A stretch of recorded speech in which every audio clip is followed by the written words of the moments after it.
All right, let's talk about what happens when the most powerful people on Earth meet the most powerless ends. We have this idea of kings and emperors being totally untouchable, right? Well, history tells a very different story. A story that's often way more brutal and, frankly, bizarre than anything you could imagine. So it all kind of boils down to this one question, doesn't it?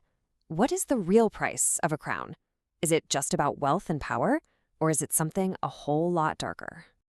For the people we're about to meet, the cost was literally everything.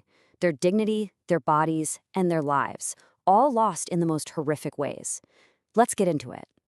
Okay, so first up, we're looking at deaths that weren't just deaths.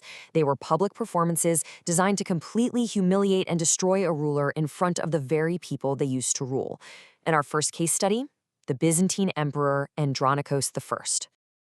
The wild thing about Andronikos is just how fast his whole reign fell apart. He started out as this popular reformer, cracking down on corruption, and the people loved him for it. But that popularity soured really fast as he became paranoid and incredibly brutal. So when a big military defeat showed he was weak, the public that once cheered for him, they turned. And when he got caught trying to escape, well, they got their chance for revenge.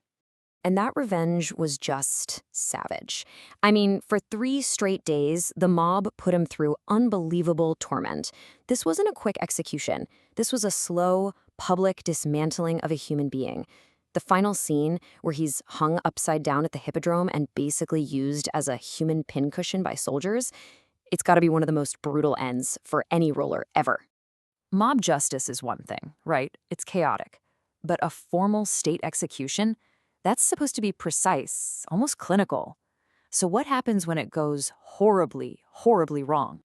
And that brings us to Mary, Queen of Scots.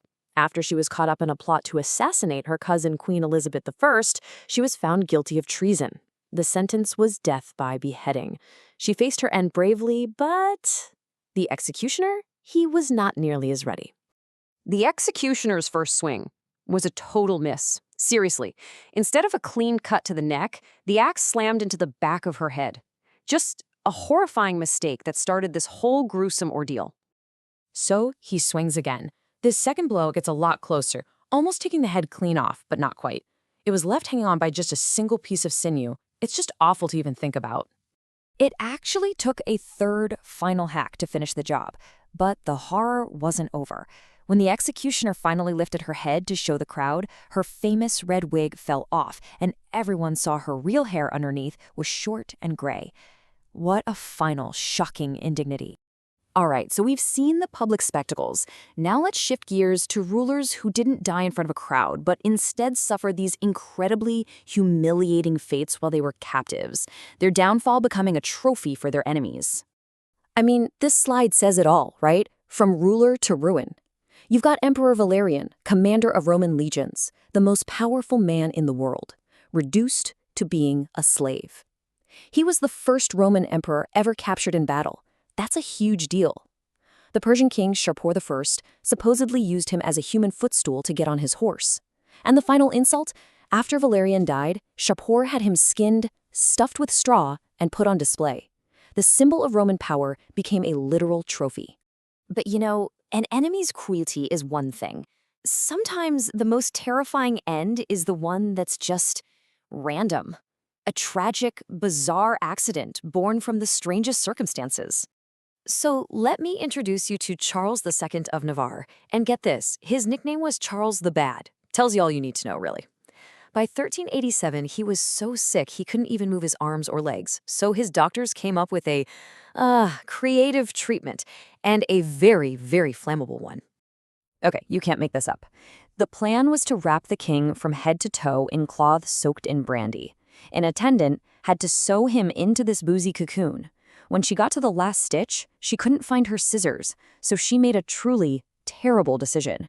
She used a candle to burn off the extra thread, and in an instant, the king, completely unable to move, was engulfed in flames, burned alive by his own medicine.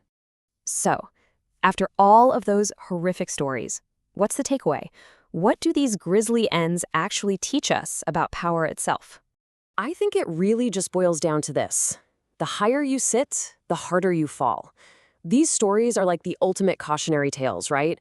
They show us that the line between having absolute authority and being completely vulnerable is terrifyingly thin. The symbols of your power can become the tools of your humiliation in the blink of an eye. And that kind of leaves us with one last thing to think about. When we look back at these awful events, are we just looking at how barbaric the past was? Or do these stories tell us something more timeless, something uncomfortable, about how fragile power always is? A warning that's maybe just as true today as it was hundreds of years ago. Something to chew on. Thanks for tuning in.